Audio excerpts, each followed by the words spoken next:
I haven't noted in a while that this is about my thoughts after I read the Bible passage for Read Through the Bible in a year for the day.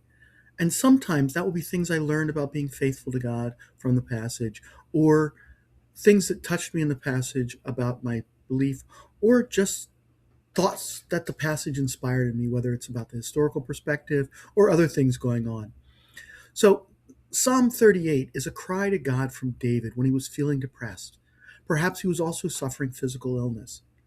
My takeaway from it today is that we should cry out to God when we are suffering, whether physically or mentally or both. Then I come to Psalm 39, where I'm always challenged. Because at the beginning, David apparently had said something which he thought he probably shouldn't have said. And that led him to try to keep his mouth shut in the presence of those who did not honor God. But that just worked him up even worse than the consequences of the words he thought that he'd spoken poorly. So he spoke in response to the angst that he was feeling. But he spoke to God, not his fellow man. He asked God to control his words and to keep him from saying that which would lead others to hold him in contempt. And I think there's something in there that we should seek. There will be times when we will be held in contempt for saying what God wishes us to say. But we should also ask God not to let us speak on his behalf in ways that will lead people to hold him in contempt.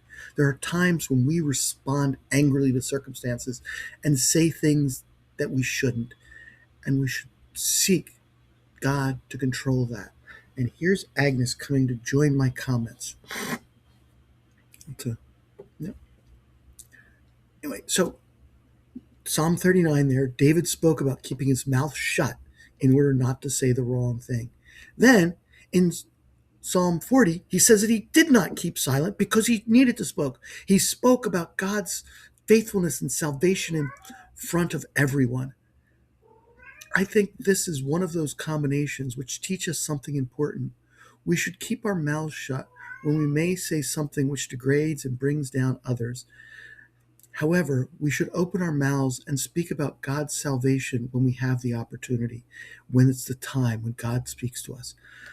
I need to keep my mouth shut when I feel inspired to try and make those I disagree with feel small. But I need to open my mouth when I have the opportunity to lift up God's name. You know, I really had an idea of how that would come out, and I don't think I expressed it well, but I'm going to leave it like that and go for it.